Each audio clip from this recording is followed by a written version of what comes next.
In Acts chapters 21 and 22, we see the Apostle Paul attacked by an unruly mob, doing the things which make a mob unruly. This mob was screaming falsehoods, being emboldened in violence by a lack of restraint of others. They were doing things which they would never do without the protection and temporary emboldening of the mob that they were part of. They were trying to take the law into their own hands without committing the matter to the proper authorities. And there was an overall spirit of irrationality and sensuality. No regard for principle, no regard for decency, no regard for order.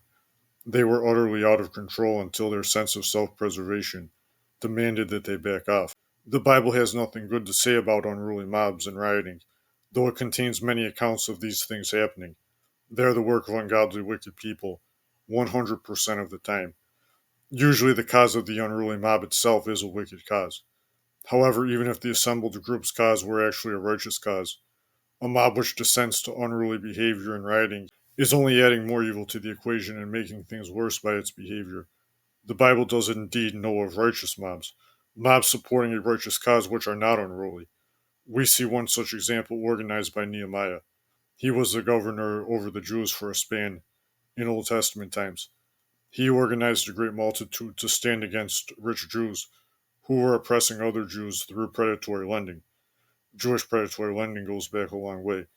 This was the most orderly and efficient way for him, as a leader, to nip a major problem in the bud and reverse the horrid consequences of the oppression done by those being stood against.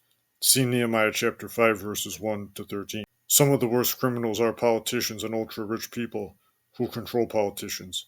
They seek to make laws to establish wickedness and to oppress righteousness, to fulfill their own covetous, insatiable desires. Such are the worst kind of unruly mob. One aspect of their insidious wickedness is manipulating others to openly riot, to aid in the achievement of their desired wicked outcomes. Even in the extreme cases when the authorities themselves are the problem, appeal to other authorities and absolutely do not riot. That cannot be stressed too much. If you cannot go to a higher earthly authority, then go to the highest possible lesser authority.